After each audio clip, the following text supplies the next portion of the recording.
Welcome to the lectures on modern digital communication techniques. We are continuing our discussion on digital modulation methods.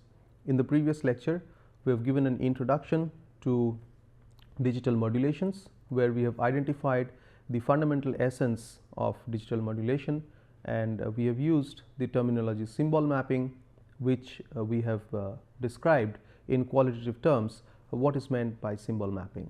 So, we will continue further to take a look at a few modulation methods in this and subsequent lectures. So, when we consider digital modulation, as we have been doing, so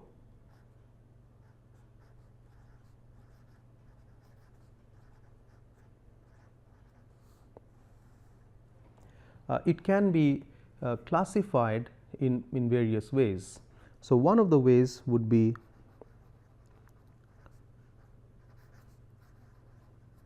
memoryless modulation, and naturally the other counterpart would be with memory, right. So, when we say memoryless, what we mean is that suppose I have a sequence of zeros and ones, right. A memoryless modulation would map this particular 0, let us say, to a waveform which is here, and then let us say a 1 to a waveform which is here, and then a 0 again, right, to this one, and again a 1 to, let us say, right, this one. And what we mean is that when it maps these symbols to these waveforms, it only looks at the current symbol and maps to the waveform.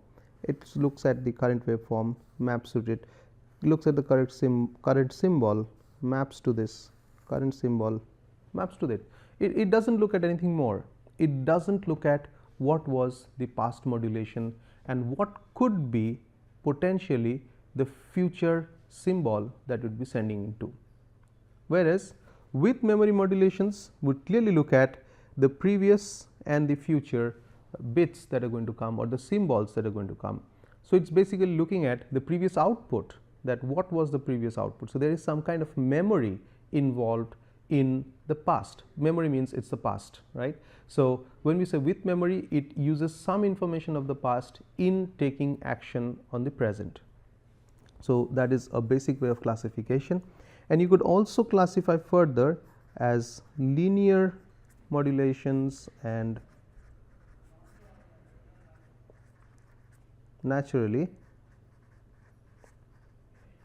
nonlinear modulation. So, when we say linear modulation, what we effectively mean is the principle of superposition holds, and here it does not hold.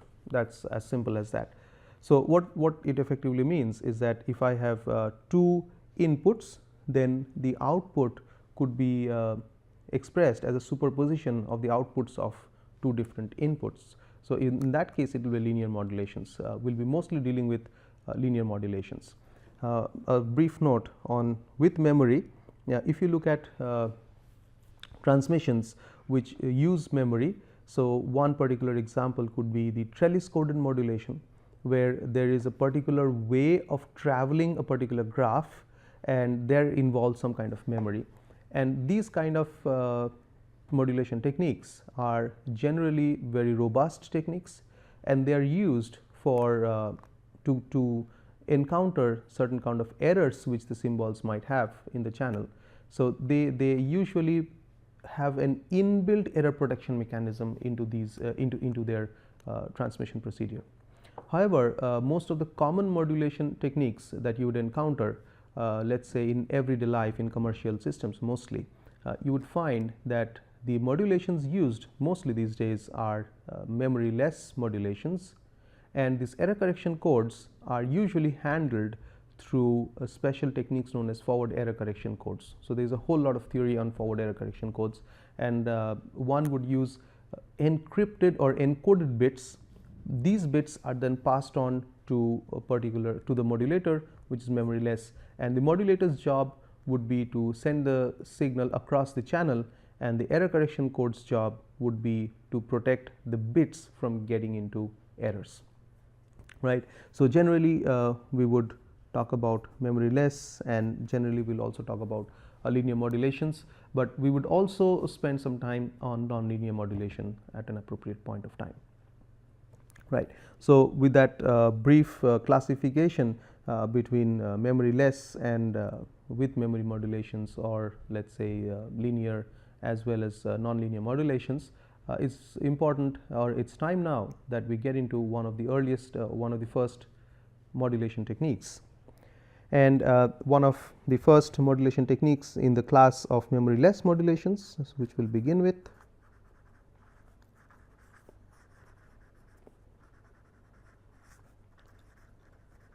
So, we will begin with memoryless modulation, and the first signal or the first modulation technique that we are going to look at is pulse amplitude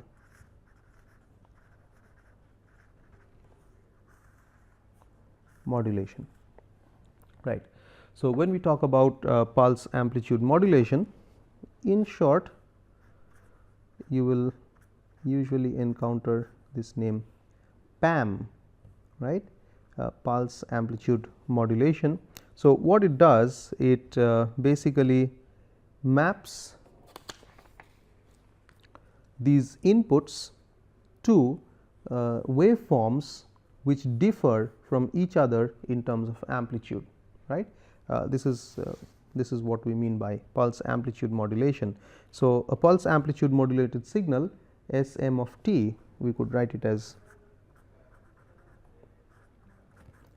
Sm of t is usually represented as the real part of Am, right, M indicating message or modulated. So, this is Am is the amplitude, there is Gt, and there is e to the power of j 2 pi fct, right.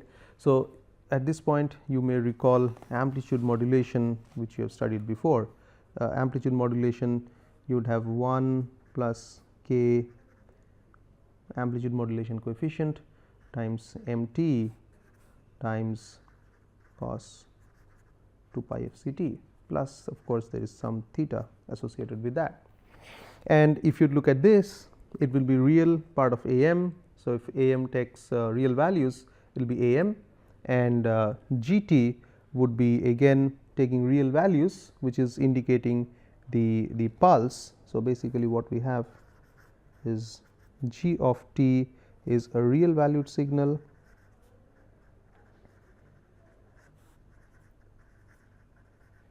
right. So, Am is the amplitude, and where M takes on values 1, 2, 3, capital M, and this is valid, this particular notation is valid for time less than equal to capital T, which is greater than or equal to 0, right. So, we will shortly explain what is this. So, with this particular representation, what you get over here is Am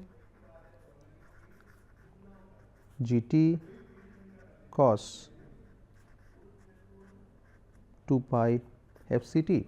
So, this is not much different from amplitude modulation if I remove this A1, which is basically the suppressed carrier. So, this is a suppressed carrier double sideband amplitude modulation that you get. The difference with amplitude modulation that you have over here is you have amplitudes with certain possibilities, right. So, you are selecting one particular amplitude, and this amplitude selected is further shaped by a waveform which is known as the pulse shape. This is one of the very important things of digital communications. So, with the pulse shape, and this signal is valid for a duration between 0 to capital T, and since you are selecting the amplitude, pulse with an amplitude. By pulse we mean some duration of time. This is a rectangular pulse. You could have pulse which looks like this. So, pulse, and you are selecting an amplitude for it. So, that means you could have a pulse with this amplitude, or you could have a pulse with this amplitude, or you may have pulse with this amplitude. And there is a carrier. So, when you are modulating that, your signal would appear like this, or if you are modulating this here, your signal would appear in this form, and so on and so forth, right. So, there is an amplitude, there is a pulse, and you are modulating the amplitude of the pulse. So, that is why pulse amplitude modulation. And because you are modulating, that means you are changing the amplitude of a carrier, therefore, you are calling it the modulation, right. So, there is a lot of similarity with analog communication, except that you have the waveforms to select which are discrete in number of options, but the waveforms themselves are analog. So, if it is rectangular, which is easier to visualize, let us take one and let us take another. So, these both are valid for the duration 0 to t. So, in the first case, the modulated, this is S1 of t, and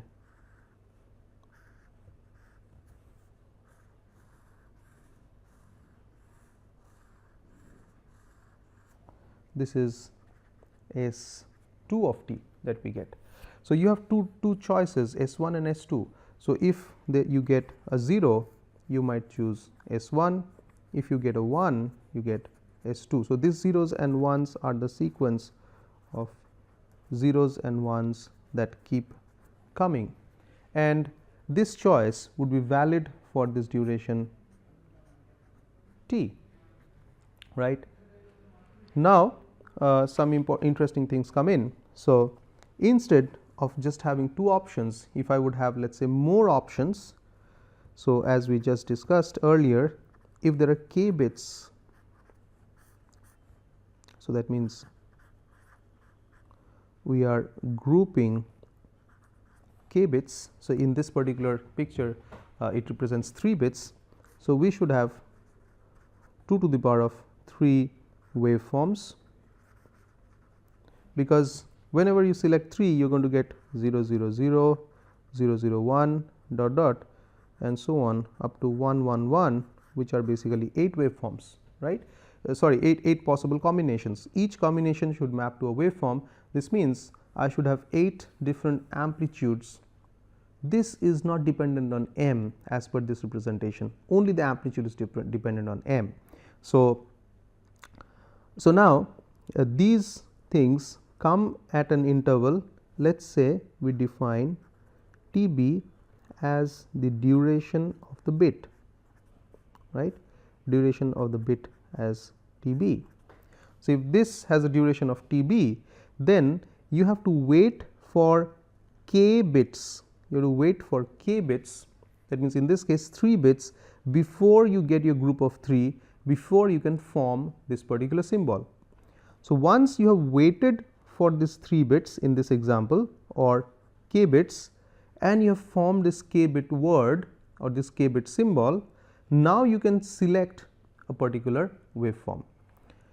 So, you get a bit, you wait, you get the second bit, you wait, and then till the end of the third bit you wait. So, in this interval, now you have formed a word consisting of 3 bits, right. Now, the next word will again take this much duration of time. So, what the transmitter does, it sends this particular waveform, whatever is the waveform, for a duration of time which is basically T s, which is known as the symbol duration, which is same as this T. So, therefore, what we are doing is T or T s, as you may call, is equal to k times T b, because now each of these waveforms should accommodate 3 bits. Now, why did we have such a relationship? And of course, at some point you can say that if you have r bits per second, that would definitely mean that 1 upon r is equal to TB, that is what we are using, is seconds per bit, right. So, why do we need this? We need this for the reason, because if we are taking the modulator at some point in the transmitter, we know that bits are coming into it, and we know the modulator should choose a waveform, or let us say a waveform like this, right. Let us take 4 options.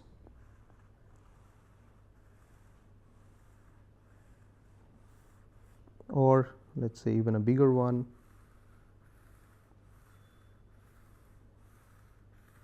So, these are the 4 options. So, this is S1 of t, S2 of t, S3 of t, S4 of t. So, if it has to choose between these 4, so that means it will be grouping 2 bits at a time, right. So, now if this was sent across one bit duration, that means I could send it in this short duration. If I would send it in this short duration, then in the next bit interval I would be sending nothing. So, that means I would wait to form this group, but in this interval I would send away my waveform. So, I could send it away in this waveform, I could send away like this, and then in the next bit duration I would not send anything. I would not send anything, whatever had been my choice there. Again the next one I could choose this, depending upon my sequence, whatever it is, right, and again I would be sending nothing, right. This is a bit awkward from multiple points of view, and one particular modulation scheme could be that the first waveform has an amplitude of 0 and the second waveform has an amplitude of something which is non-zero, which is also known as on-off keying, which is a special case of what we are dealing over here. So, in that case, when you are not sending anything, that could account for certain information being sent. So, generally we would not do a situation like this. Neither we are entitled to send this waveform which is longer than the duration of k bits, because if you were to do that, that means if you were to take a duration which is more than k multiplied by TB duration, then when you have a whole stream of bits coming in for a very long duration, the modulator would have to create a huge buffer, and then the rate of things going out from the modulator would be at a slower rate than things coming into the modulator, and it would act like a sink, right. Now, if the modulator sends things at a rate which is faster than the rate at which things come in, that means it would be generating waveforms even if there are no bit streams, which would act like a source, which is again an undesired property. So, we would like the modulator to work in a way where the rate at which bits come in is the same rate at which effective number of bits go out. So, what we see over here, in this duration t, there are k bits that go out. So, that means in k bits take t duration to go out. So, definitely one bit would take t upon k, and one bit would take t upon k, and that is TB, and that is exactly what you have over here. So, what we effectively mean is that if there are k bits, right, in that case your symbol t should be equal to k times TB. That means, this duration, pulse duration, should be equals to k times TB. So, this is also known as the symbol duration, and these are your symbols, these are your effective symbols. So, these are some of the essential things that we should remember whenever we are studying a modulation process.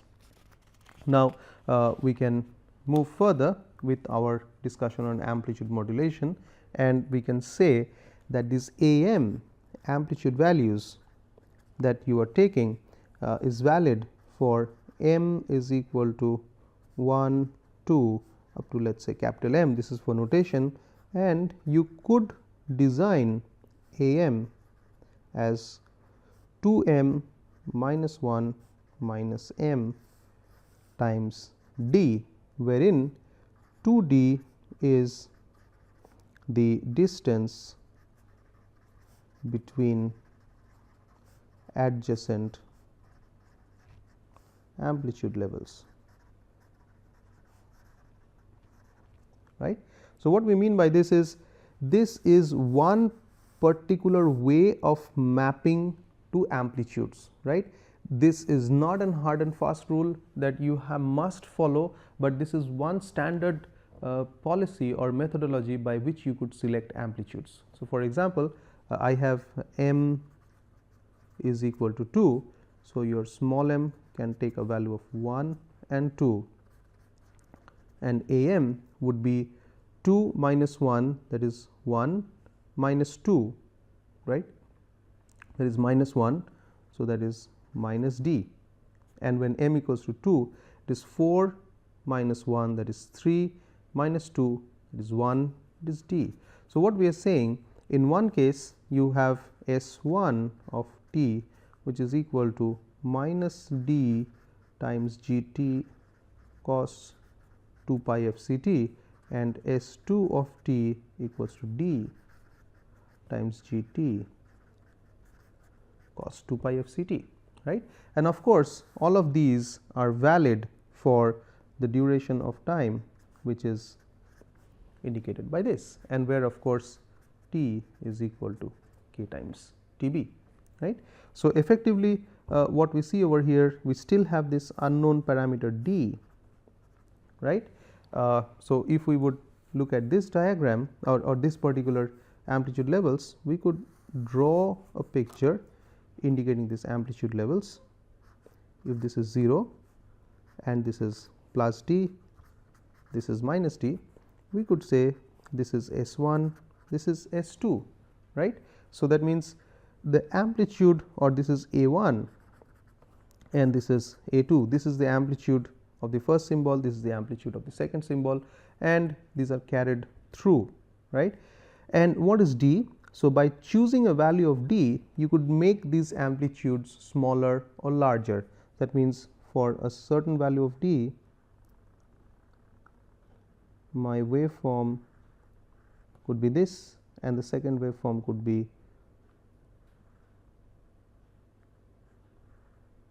right. A different value of d could have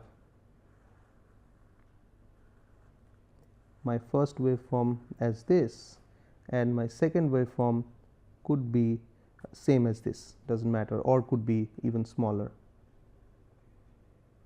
So, what I effectively mean is that this distance between the two is governed by d. So, if I make d equals to 1, then this value is 1 minus 1, and if I make d equals to 2, in that case this will be 2 and minus 2.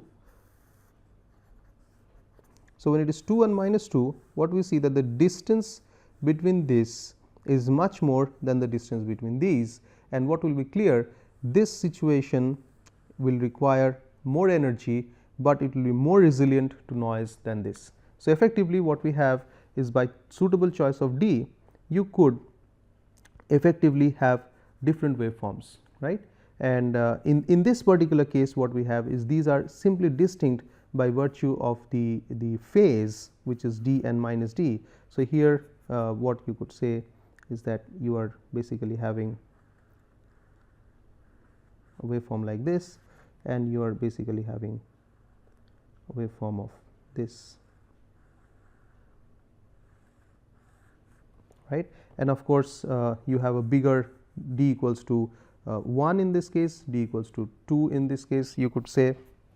So, 1 is so there is a much more energy in this case, there is much lesser energy in this case, and this will be more resilient to noise than this particular case, right. Okay. So, how these things matter we can see even a bit further down. A further important concept here would like to bring into is the notion of carrier less modulation. So, if we let f c equals to 0, that means in this particular, if we let f c equals to 0, we are left with a m g t. So, if you look at a m g t,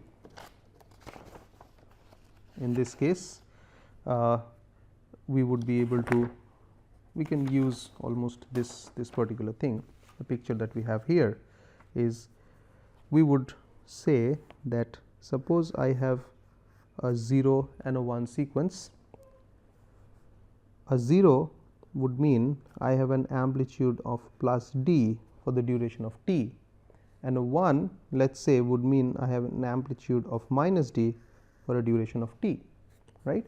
And then if there is another one, I have an amplitude of minus d. So, if this is 0, this is d, this is minus d. So, I have got 0 1 1 to send, 0 1 1, I am mapping 0 to plus d, 1 to minus d. This is what I am going to send. Now, if I have a carrier, my things will not look much different, except that there is a carrier, right, and then there is a phase reversal. However, here there is continuity of phase because we are not changing, right. So, what we see over here is that in case of baseband, so this is typically you would call baseband pulse amplitude modulation, and this would be the passband pulse amplitude modulation. So, this modulator that we had discussed earlier, here we could still analyze our system without up conversion, and we would be able to analyze the system in our low pass equivalent form of what we have studied before. So, what we see is that we have now come to the point where we would be using whatever we have studied our previous in our previous lectures, that is the band pass signal and its low pass equivalent representation. So, if you would recall, the low pass equivalent representation is the translated signal from f c down to 0, that means which is carrier less. We will be using a similar form throughout the study, and I have given you just now a representation of how things would be for a typical carrier. So, we will continue on this in the next lecture, where we will look at the diagrammatic representation for a 4-level pulse amplitude modulation, and the few relationships pertaining to pulse amplitude modulation. Then we will move on to phase shift keying, and finally covering quadrature amplitude modulation before moving on to a few more other modulation techniques. Thank you.